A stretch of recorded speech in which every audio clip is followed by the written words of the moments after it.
This is Tatiana, and I'm here with Daniel from Action Figure Insider and Alexis from Hearst Digital Media in order to make Gotham safe again and talk about tonight's very feelsy episode of Gotham. You can join us by chatting in the YouTube video below or using the hashtag Gotham Aftershow to ask us any questions. So, first things first, how did we feel about this episode, guys? Again, you know, another sort of dark turn for the Mad Hatter. It's interesting just how dark they're going with that character. That's not a take you see a lot with Mad Hatter throughout his different media incarnations.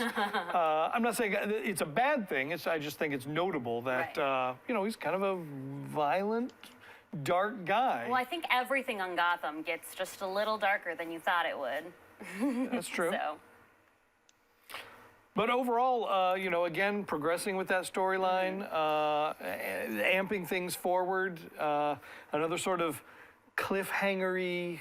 Yeah, definitely. You know, we know there's more to come from the Mad Hatter. He's not happy with the conclusion. So I don't think I've ever had as many feelings about an episode of Gotham as I did this one. Maybe.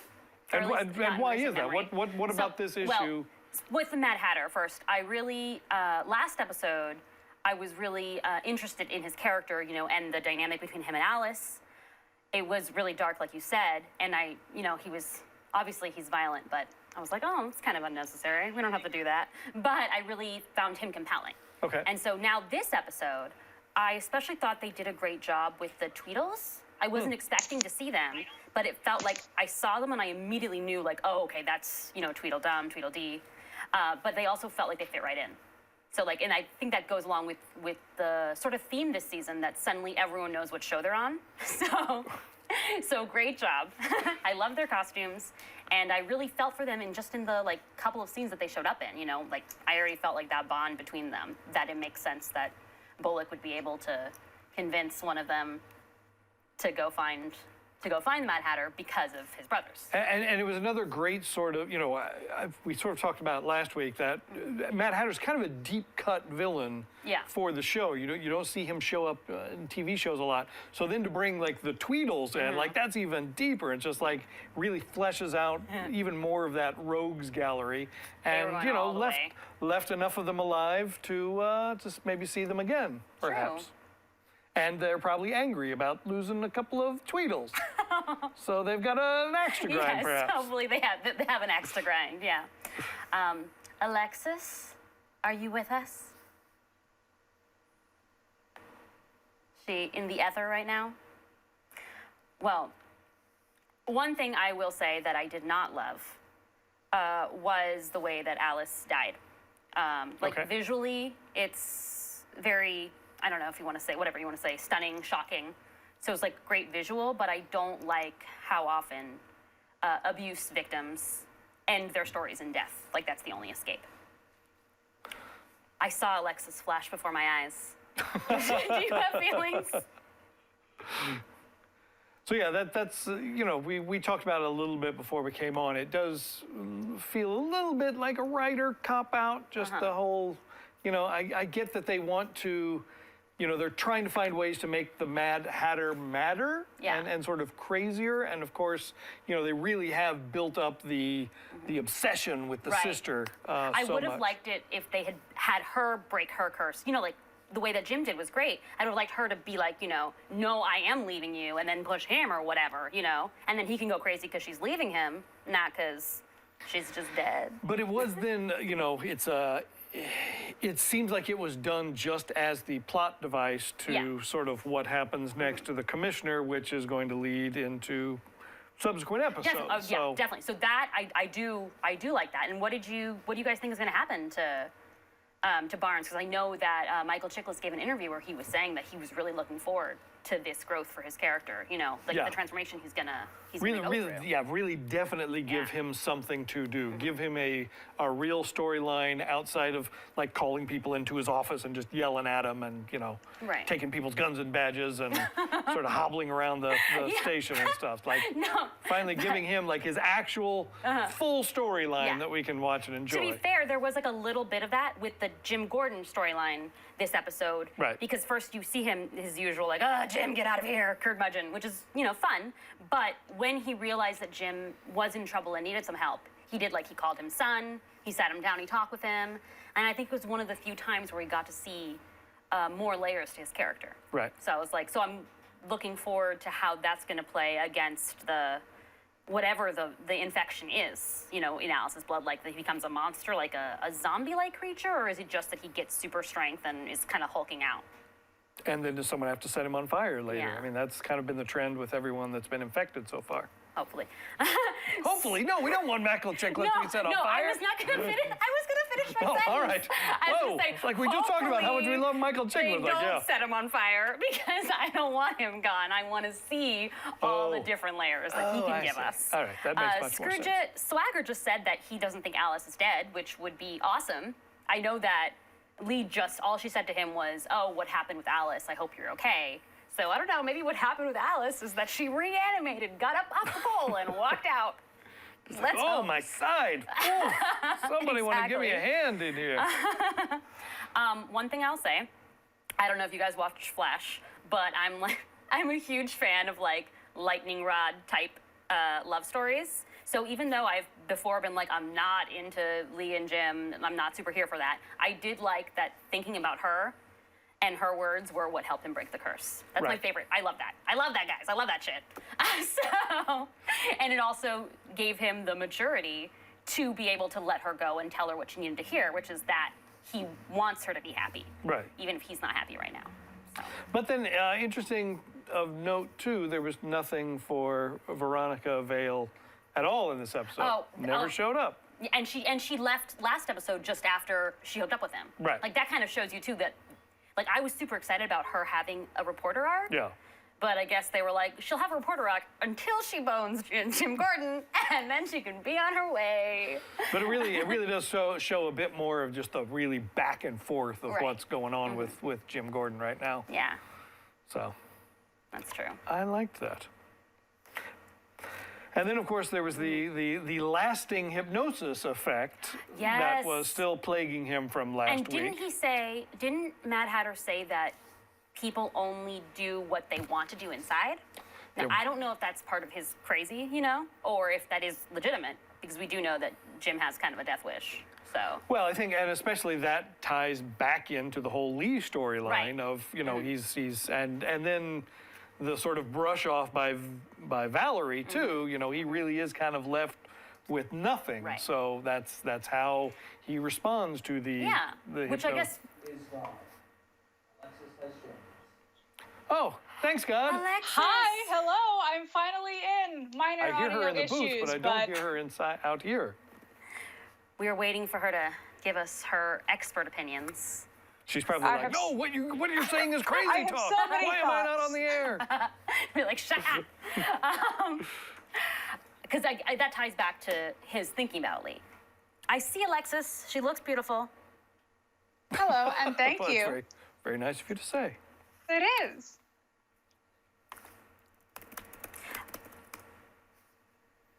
So we also saw a lot more tension this time mounting between Enigma and Butch. Yes. That was an interesting sort of duel of the, I hate to say the right-hand man just because that seems cruel to Butch and his physical condition. Yeah. But what? It's not a secret. We know. It was he's got a It's medal. so very real and Vern so Hamilton, sad. though, fighting over Washington's affections. Yes. Although Penguin is not exactly George Washington.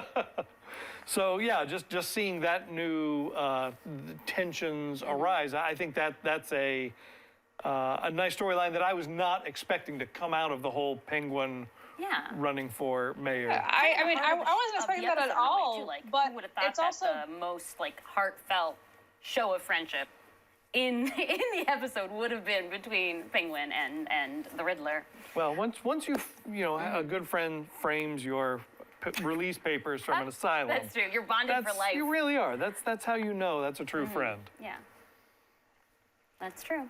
But yeah, I really liked that they were both coming from a place, like both Butch and Nigma were coming from a place of affection for Penguin, and like they want what's best for him, but they both have very different ideas of how it is. That is correct, yes. And I guess there's a little bit of Butch wanted to be, he was excited for the power that it would bring, but at the same time, I think that he was sincere. Well, yeah, because, we certainly, Nigma's been out of the picture for a long time because he has been in the asylum. And when Penguin did bring Butch back into his good graces, they've always had that sort of, not quite a brotherly bond, but a boss and a henchman bond, I guess. Is that a certain a thing? kind of bond. I think that's a thing, right? right. Like the love of a henchman, the love of a good henchman can save you. Right. I The good think love so. of a henchman. Oh, why can't I find that? But also, I feel like the relationship between Penguin and Nigma is different, as I experienced in this episode. I mean, I was never much of a Nigma Pot shipper until I watched this episode, and I saw how much they kind of very clearly felt for each other. They support each other. They love each other in what might be a brotherly or not brotherly way. And especially in that last scene, when, Nigma revealed that he let Penguin win by himself, and there was some tension going on there. Or maybe it was just me. It's possible that it was just me. Can the audience hear? Yes. Alexis? I Okay. believe they can. We cannot, so I can't respond to what she just said. I believe that she said great things, though. Well, she always does. That's why I know that she did.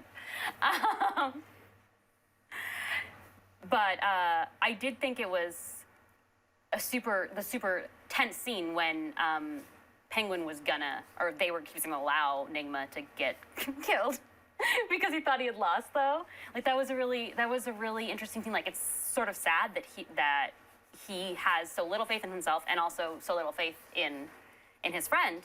But I also love how it shows that Nigma knows him so well and also just kind of he's not afraid of, he doesn't really think he's going to die. He doesn't really think that Penguin will do it. And it's super easy for him to forgive him afterward. You Right. know? So. And again, that all plays into the same sort of Penguin storyline of, his mom was killed, his dad was killed. He doesn't feel like anyone likes him. And so, to make the breakthrough be love, for him, that was interesting, but also shows a bit how unhinged he still is, that he is willing to murder someone just in the middle of campaign headquarters. And even so, I still think that the Penguin would make a better mayor than Trump would a president. That is where we are when I actually think that Robin Lord Taylor said that Gotham is like a documentary right now, and Gotham's doing it better than the American political system is right now. Yeah. So, New York Comic Con was this exactly. weekend. They had a big panel, and he was like, I suggested this last season before any of this And it's shenanigans so true. began. And it's interesting the parallels that they are starting to draw. So. Yeah. So, my favorite part of the episode, Yes. I don't know if you guys know this, but I'm a huge fan of Selena Kyle. And so, her hanging out with, what's the name that you have for our... I call him Doppel Bruce. Doppel Bruce. Yeah. I love that. Doppel Bruce. But we've also, they call him Five now. 5. We learned last week. Yeah. That's right. That's his name. nickname. 5. Bruce 5. Yes. But I thought it was really great seeing how he was just immediately he had seen the dynamic between Bruce and Selena, and he's like, well, I want that. I want whatever that is. So seeing him try to recreate that with Selena was creepy but cute. And more importantly, seeing his fighting skills and what we could one day hope to see. Right, yeah. That was when he busts the door open and starts tackling thugs and roughing guys up. I could not help but think this is. I want the storyline to be further enough already that Bruce has some of this, and he's the one kicking in the door and, you know, busting guys' skulls together and stuff. I wanted that to be kind of the first proto-Batman You just moments. want to see him like don do. the suit and. I don't, he doesn't have to don a suit. Just come in, you know, like pull his turtleneck up over his nose and come in swinging. But Yeah. that lasted.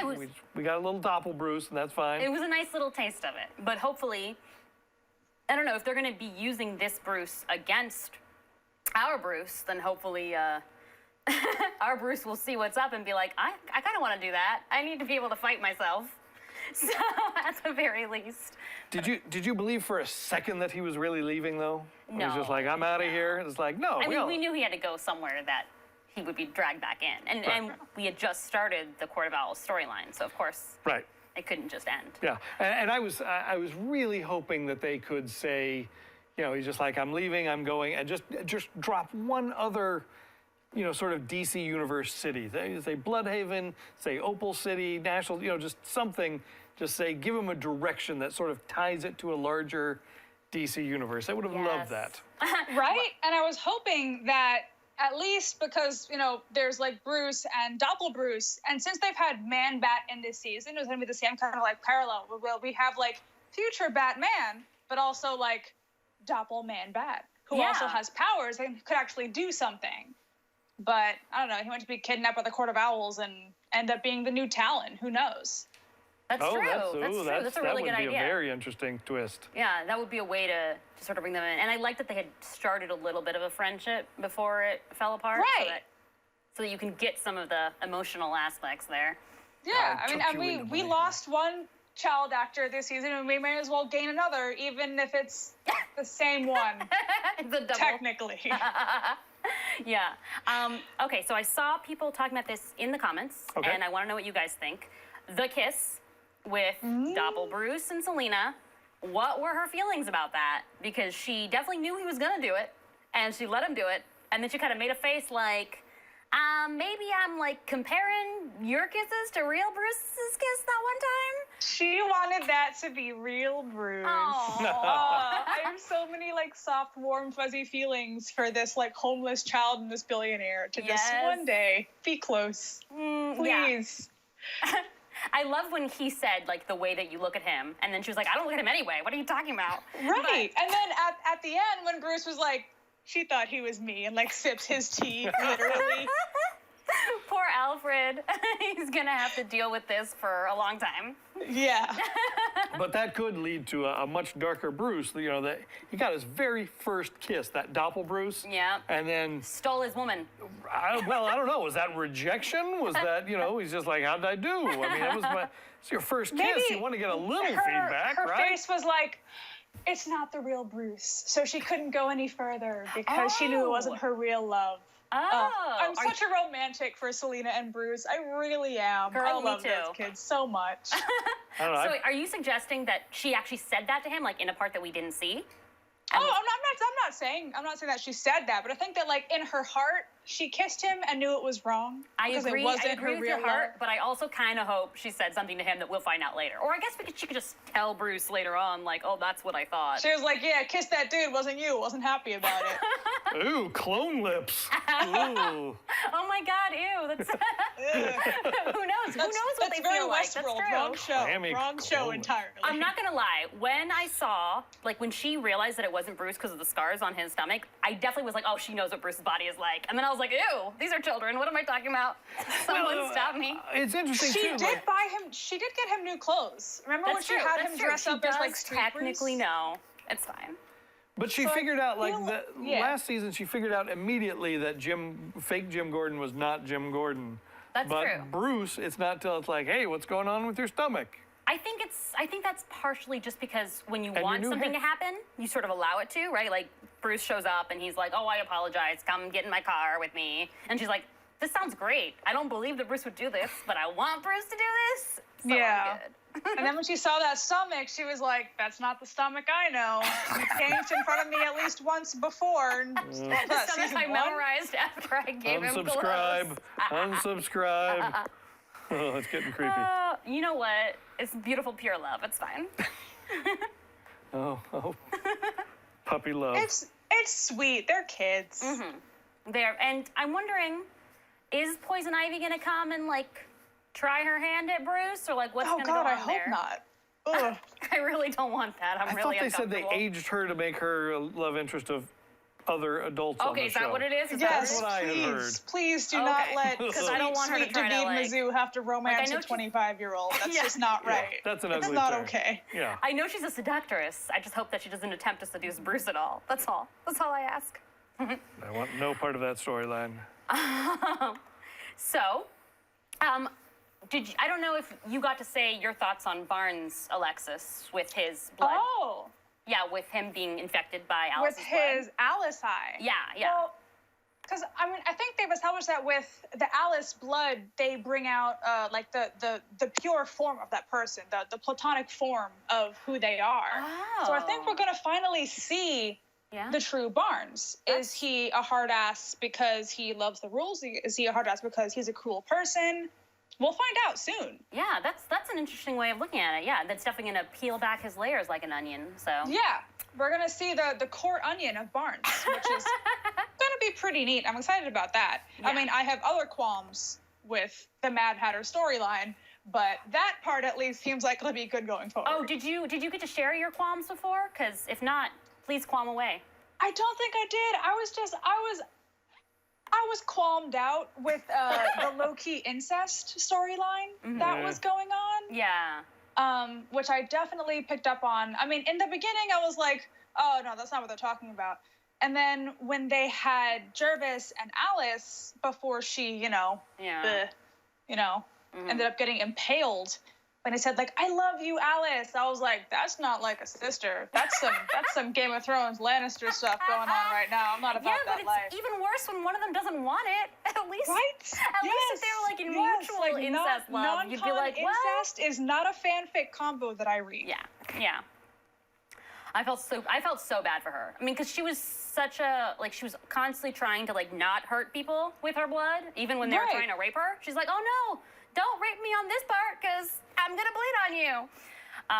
So yeah, it sucks that it went out the way she did. I was disappointed that that's where that storyline went, because I thought the Mad Hatter was very promising as a character. I mean, creepy in his own way, but we love creepy here at Gotham. Yeah. You know, it's why people live in Gotham, or else everyone else would have left that city a long time ago. But yeah, just throwing in that like weird non-consensual incest standpoint of like the like take the Mad Hatter, make him hot, as I said before, and then just like make him hot and then make it weird. That's what it was like. It was like, but beyond my ken. I'm not about that. I'm glad that our main villains, like our regular character villains, are just rootable right now. You know? Oh yeah, totally. So totally. It's like at this point, it's like I want Penguin to be the mayor of Gotham. Right? I want wanna see how that Penguin to be goes. the mayor. I want Nigma at his right hands. Although they had their own sweet touching moments this episode. You know, everyone's talking about Selena and Doppel Bruce. But I feel like Nigma and Penguin had a moment today, They really did. Personally. Yeah, they had some really like some really beautiful moments. Yeah, very touching, very close. And I'm like, is Nigma Pot real?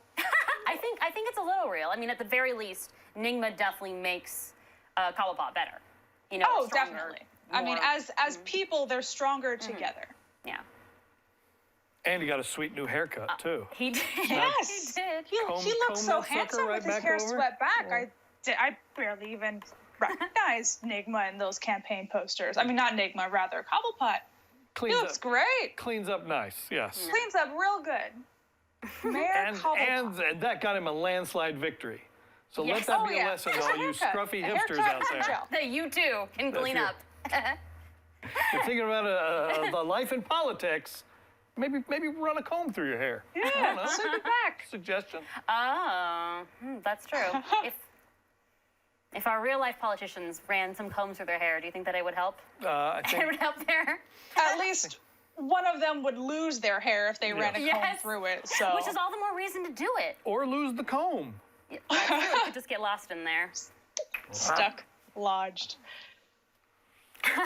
So, my other question for you guys is, what do you think? I guess we sort of discussed what we think is going to happen with Bruce 2.0, But like, what is it that the Court of Owls want with him? Like, they called him their parent, or Catherine said that he could think of them as his parents. Right. So like, what was the reason for making him in the first place, and where are they going to go from here with it? I think they want a new Bruce Wayne to control the company. Mm-hmm. I think they plan to either kill or dispose of real Bruce and replace him with Doppel Bruce, who will, they hope, be malleable in their own image. Yeah. I mean, it's not going to work. But I would hope not. right. But I mean, why else would you create like a true to form, true to age Bruce Wayne doppelganger with superpowers? Right.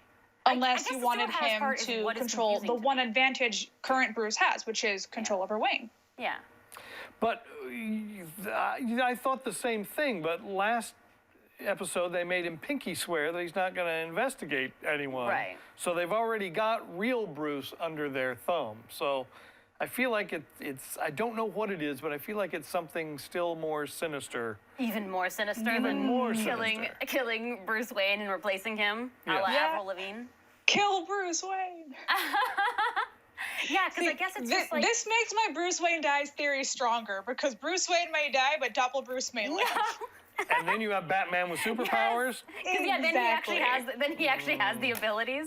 No, Right. Bruce is going to train with Alfred, and he's going to become just as kick-ass as his doppelganger and beat him in a face-off. Fantastic CGI battle. Yes. Like Yes. Neo and the Million Smiths, just Bruce versus Bruce. It's going to be great. Can't wait. Season 4. So if you guys have any comments that you want to be included on the show, tag us in Gotham Aftershow, # on Twitter, or you can just say it in the chat, which right now I see Infinity007 says, Penguin will realize Gotham and its people are scum and will become evil again after he gives up the mayor life, which was probably the most cohesive theory I've heard for Penguin this season, which is really too bad because it's kind of like I'm rooting for Penguin the mayor now, but he can't stay that way. That's Right. true. So I didn't choose the mayor life. The mayor life chose me. that's Yeah, something's going to have to knock him off that pedestal. that's true. Because, I mean, I don't know how long mayor terms are in fictional Gotham, but we can't have another 2 years of Penguin as, like, a judicious mayor. That's not good TV. Yeah, he'll definitely step down or be taken off or be disillusioned by the end of this season for sure. Totally. Yeah, which is too bad. Or run for governor. Or run for governor. Why can't Season he? 4, President I think he Penguin. keeps going. We're only on episode 4 right now. There's a That's long, very true. long career ahead of him. I So hope. true. I don't know that we're gonna. Oh wait, it's a promo for next week, right? That exists in the world. Yes. Did you guys all watch it? Yes. So I'm really excited to see where this party is going. Like, I love when Barbara's like, "You're not invited." Yes. She's kind of. I don't know. Every once in a while, I feel like, is she my favorite? Because she's just so crazy. But yeah, we saw Victor Zsasz, right? Yes, promo. we did. And I know Alexis is excited about that. I'm so excited. He's one of my favorite villains. Him and Mad Hatter were my favorite side quests for the Arkham series. Oh. And just having Victor Zsasz, who, like, not for nothing, owned season 1 in his, like, pilot episode that he had, episode 7, Penguin's Umbrella. He's been so arresting on this series. And I feel like they've underused him completely. And having him back on board, back with Penguin, back with the guns, he's just like the perfect bald murder giant we've all been waiting for. Yes. Yeah, so I'm glad they have a chance to bring him back, for sure. I never know how to say your name. My Revelation, that makes sense, said Riddler will drive a wedge between Butch and Oswald, and Butch will team up with Tabitha and Barbara. I mean, I think that... Ooh. Yeah. He wants a team up. Three's with a Tabitha. crowd. We That's know what he would that. like. That is definitely what he would like to where see. He's been leaning the whole time. I think so. I heard a rumor that Tabitha, like, something's going to happen so that Tabitha's going to leave, and Barbara's going to, try to get her back. Okay. So is she going to leave with With Butch? Yeah, with Butch? Butch. Is that what's happening? I don't know. What do you think, like, I mean, what would in my ideal world, they become a throuple. Like the craziest, most murderous throuple in Gotham is like Tabitha, It's called a Barbara, and throuple? Butch. The polyamorous relationship between the between the Right? three of them? I mean, Gotham, as far as it goes, is a fairly polyamorous show. There's That's been some true. fascinating representation as far as that goes on this TV show. Yeah, I mean, I would be down for it. I think that they Right? can manage it. I think so. And Butch is so tender. Like, at his core, he's so gentle. Like when he's gonna shoot Nigma in the face. Right. Tender Like, sweetness. yes, he blew a dude up with the rocket launcher, but it was for love. It was for love. That's true. Everything he does is for love. Is for love. Love of With his Penguin, cold love of metal Tabitha, hand. love of Fish. All of season 1. Yeah. Butch's motivating factor is the fact that he's just a lovable dude. Yeah, that's true. A loving heart to make up for the metal hand. Yeah, to make That's up for the right. metal hand. Yes. Cold hands, warm heart. I love it. Cold, Butch's motto. cold metal hands, warm heart. Metal hands, warm heart. Do you got any questions there for us, good sir? Well, let's see here.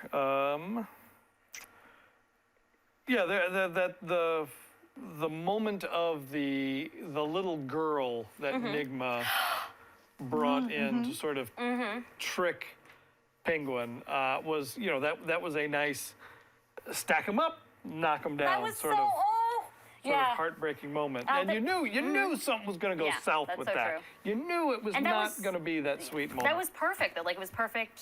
You saw just how much Penguin needs love and affection, and he needs validation, and then just how well Nigma knows him. It was painful, but it was Yes. necessary. Yeah, I think that validation is Penguin's motivating factor more than people give that credit for. Right. Because Penguin really rises and comes into himself when someone else is like, "You're doing a good job. You're doing great." We saw that with the Fish interaction last episode, where she said, "I'm proud of you for what you've become, and I'm proud that I've made you." And having even this little child saying, "You're my hero. I love that." The fact that Nigma could suss that out about him and knew that that's what he needed to go forward with this campaign was just interesting. Yeah. And it shows how manipulative Nigma is, but he can do it for good as well. That's so true. Well, as good as facilitating Oswald goes. Good. At least the sort of relative good. Relative good Yeah. in Gotham. But yeah, I guess I wonder if there's ever going to be a time when Penguin's going to be able to stand on his own 2 feet, and not need the validation from others. But then I guess he wouldn't be himself. That's sort of Yeah. his greatest weakness, but also his strength in a way. Like it's Right. where he derives his. Yeah. I think His if motivating Penguin factor. ever ditches the insecurity, then he becomes the Penguin we all know, Yeah. as opposed to the growing Penguin we've been witnessing through 2.5 seasons of Gotham. And that's supervillain status. Yes. And I both look forward to that and sort of am anxious about it because I like the Penguin that we have now. But Right? But I feel like that will also be the schism between Penguin and Riddler. Because the yeah. Riddler has to become the Riddler. And Penguin has to become the Penguin. So if Penguin ever finally reaches that point where he doesn't need anyone else to validate him, then he is the Penguin. right. And then he won't need Nigma Right. anymore. So Yeah, and then That's true. Nigma will be dejected and rejected, and we know how he handles rejection. yep. Or that means everyone starts fighting for turf within the city, Right. and it becomes That's true. Very- That's very true. bloody, ugly battle of all the different villains. Speaking Right. of the Riddler, I love seeing Lee punching Nigma in the face in the promo. Yes. I guess it's horrible because for a second I was like, why is she punching him? Oh crap! Because he murdered. Because he murdered her coworker. Yes. Yeah. 2 of her coworkers. Yeah, it's about time. It's about 3. time that. Technically 3. Yeah. Wow. Yeah, it's about time that someone punched him in the face for that. Yeah, I'd say. Just about. All right, guys. Well, I think that's all for tonight. Thank you for joining us and for chatting with us. Make sure that you check up throughout the week if you have any questions for next week's episode or if you have any comments you want us to say on air. You can use #GothamAftershow on Twitter and subscribe to the stream.tv for any other shows.